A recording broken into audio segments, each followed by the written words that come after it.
Bienvenue sur Géopolitis. Où sont les toilettes ? C'est une question que l'on pose souvent, vous et moi, et généralement, on a une réponse. Ces toilettes, on les trouve et on s'en sert. Eh bien, pour 2,5 milliards de personnes sur Terre, il n'y a pas de réponse à la question où sont les toilettes, tout simplement parce que chez ces gens-là, il n'y a pas de toilettes, disons pas de sanitaire correct.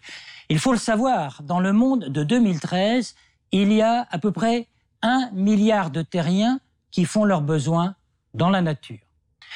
Le problème est si sérieux que paradoxalement, bien personne n'en parle. Il y a comme un tabou universel, une sorte de silence honteux dès qu'on parle de ces questions sanitaires. C'est bien pour cela que les Nations Unies ont décidé du principe d'une journée mondiale des toilettes. Une journée mondiale des toilettes, cela peut prêter à sourire. Mais pas tant que ça, puisque ce manque chronique de toilettes, cela veut dire que chaque jour dans le monde, 3000 enfants de moins de 5 ans meurent de maladies liées à la consommation d'eau impropre. Géopolitis s'intéresse à ce qui est, somme toute, l'une des plus cruelles formes d'inégalité dans le monde. Voilà une statistique qui concerne chacun d'entre nous. Un être humain produit, en moyenne et par an, 500 litres d'urine et 50 kilos d'excréments. La destination finale de ces rejets humains nous intéresse assez peu, nous qui vivons dans des sociétés où tout est prévu, question toilette. Mais dans la région Asie-Pacifique, pour prendre cet exemple, les 2/3 des habitants n'ont pas accès à l'eau courante dans leur logement, en dépit d'ailleurs d'une croissance économique qui est très forte. Dans cette région, en 20 ans, on a fait des progrès et on considère désormais que 58% de la population a accès à de vraies toilettes. Pour les êtres humains concernés, se pose avant tout la question de la propreté et pour tout dire, de la dignité. Mais pour les pays concernés, ce manque de toilettes correctes est surtout un gigantesque problème de santé publique. Les excréments, réservoirs à microbes, se retrouvent à la portée des adultes, des enfants, des animaux, des insectes et contaminent les cours d'eau. En résultent toutes sortes de maladies, dites maladies hydriques, comme la diarrhée, le choléra ou la typhoïde. Les organisations internationales estiment d'ailleurs qu'avec des toilettes efficaces, on pourrait sauver jusqu'à 200 000 enfants tous les ans. Et pendant ce temps-là, dans des pays bien développés, on se lance dans les toilettes de luxe, comme on va le voir au Japon, où Georges Baumgartner nous explique que les toilettes ultramodernes ont décidément bien des fonctions. Compact aux lignes pures, le Néo-Rest non donné à cette Rolls par Toto a encore conçu avec Daiwa House des sanitaires intelligents. Ils analysent l'urine grâce à une dosette positionnée au bon endroit. Kazutomo Iwata prend sa tension artérielle à l'aide d'un tensiomètre placé à côté du support de rouleau à papier. Toutes les données recueillies sont traitées sur un ordinateur personnel. Il est capable d'indiquer à Kazutomo s'il doit ou non se rendre chez le médecin. Autre fait surprenant, nous sommes dans un monde où la percée technologique la plus universelle, la plus connue, eh bien, c'est le téléphone portable, le mobile. Un téléphone qui a désormais droit de cité partout dans le monde, y compris dans les régions où le manque d'assainissement est le plus patent. Et l'on estime à quelques centaines de millions le nombre de terriens qui ont un téléphone mobile, mais toujours pas de toilette.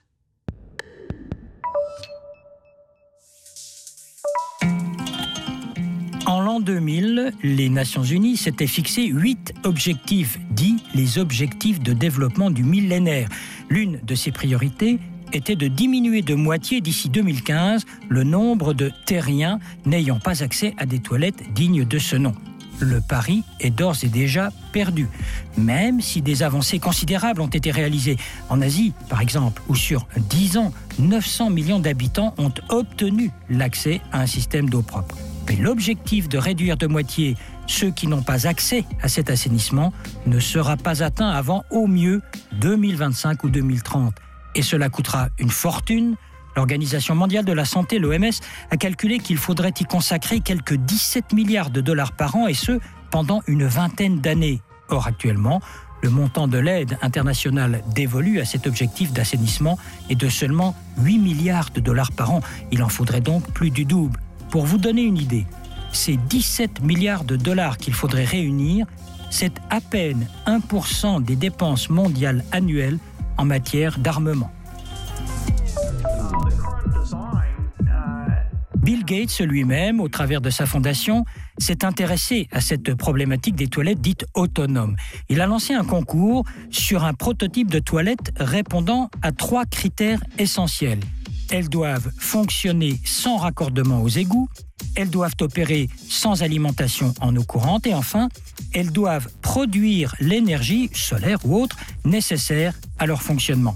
Prototypes sont prêts, mais il faut encore quelques années pour les développer en série, savoir où elles seront fabriquées et déterminer sous quelle forme elles seront commercialisées.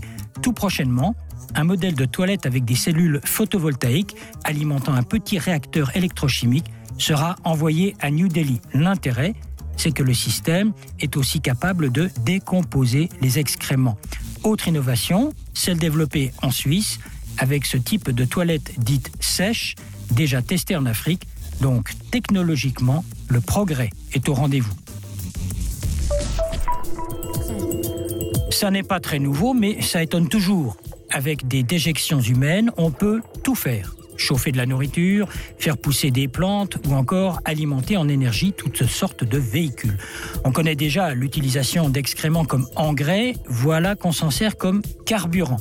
En Angleterre, on a créé une voiture alimentée par les déjections de 70 foyers. Le véhicule a parcouru plus de 15 000 km. Au Rwanda, les prisons ont remplacé le bois de chauffage par des systèmes de biogaz. C'est donc grâce aux excréments des détenus que les locaux sont chauffés et les cuisines alimentées en énergie. Au Japon, l'entreprise Toto, leader du marché des toilettes dans cette région du monde, a mis au point une moto un peu spéciale, surnommée ironiquement la popocyclette. Le réservoir est rempli de déjections enrichies par des résidus végétaux, autonomie annoncée 300 km. Mais il ne s'agit que d'un prototype. En résumé, et c'est une bonne nouvelle, nos excréments sont une source d'énergie alternative conséquente, mais qui reste largement à être exploitée.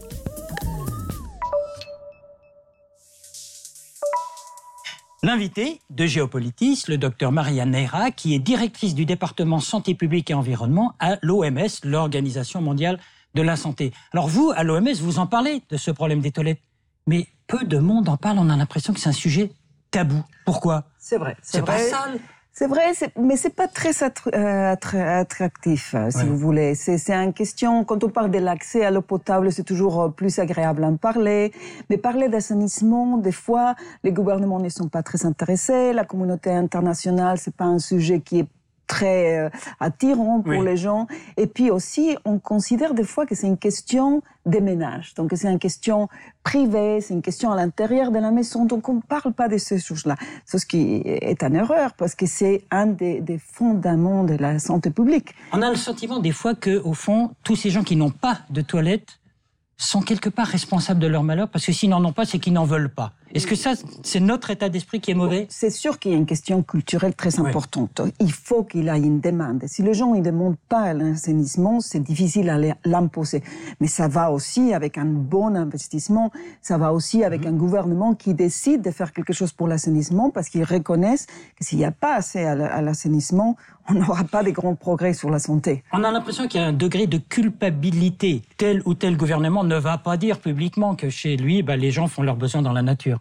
C'est pas vrai. Très beau. C'est pas très beau. Surtout quand on a des pays comme en Inde, par exemple, où les gens ils ont accès de plus en plus à des téléphones portables.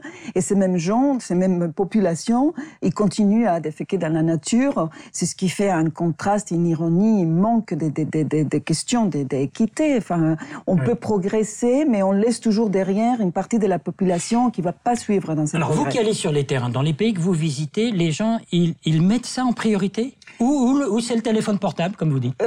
Ils ne mettent pas ça en priorité, non. Mais je crois qu'on a des chiffres énormes qui prouvent que c'est un investissement qui paye des résultats, qu'il n'y a pas de développement social, économique si on n'investit pas sur l'assainissement. Et puis qu'il y a un risque énorme. Le risque, c'est que, comme je disais tout à l'heure, on peut abandonner une partie de la population. On fait des grands progrès économiques sur une partie de la population, on laisse l'autre derrière sans accès à des choses qui sont des droits humains quand même.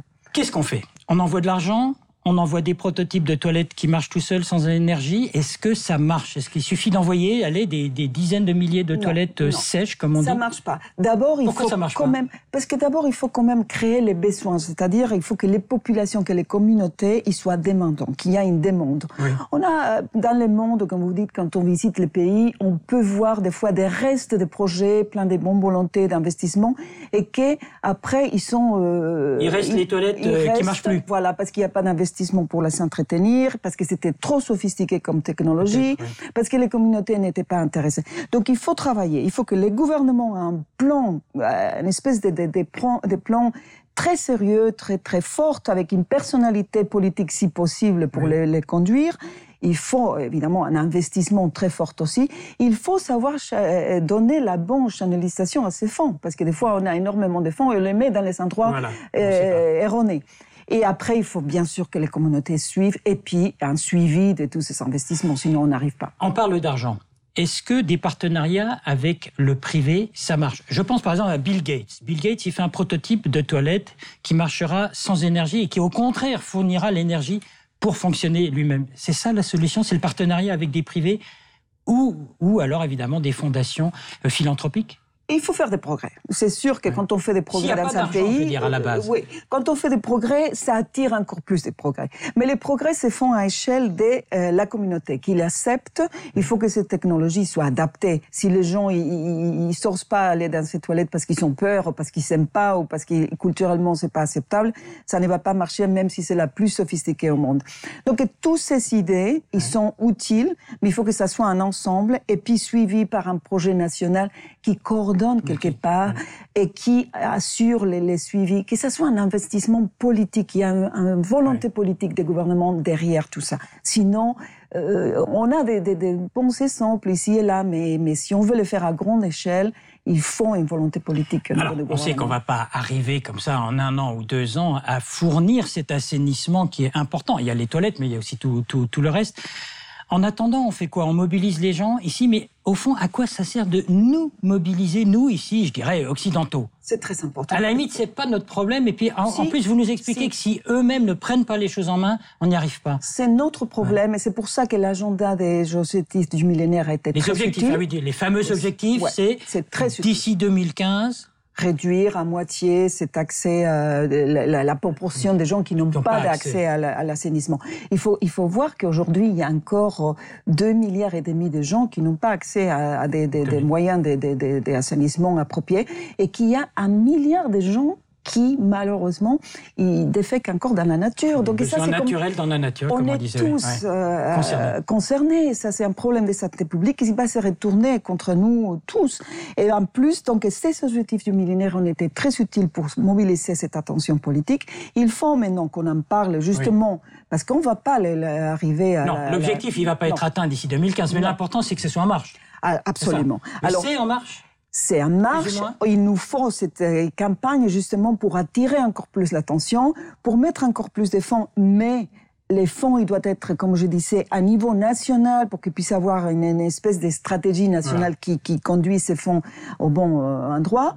Et en plus, il faut un système d'évaluation très très fort, comme on a en place à l'OMS avec nos collègues de l'UNICEF, pour mesurer l'avancée de tout ça et voir où on est. Je vois que vous êtes en plein travail, ça n'est pas fini, la tâche continue. Je vous remercie. Je rappelle que vous êtes le docteur Marianne Nera, vous êtes directrice du département santé publique et environnement à l'Organisation mondiale de la santé. Merci à vous. Merci à vous. Merci beaucoup.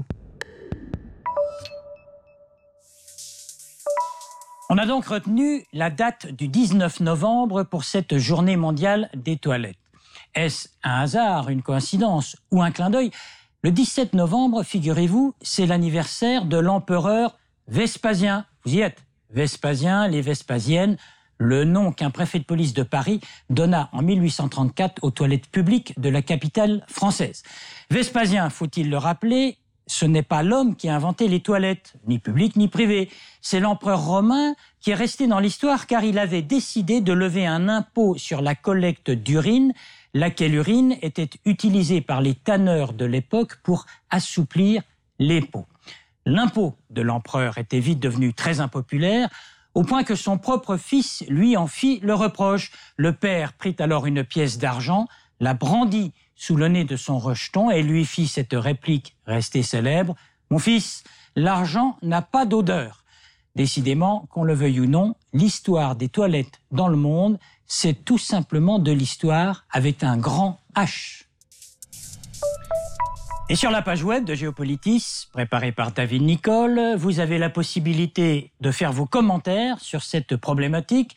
Pour vous aider à mieux comprendre ce dossier, vous avez à disposition un ensemble d'extraits vidéo, de sites internet, d'infographies et d'archives.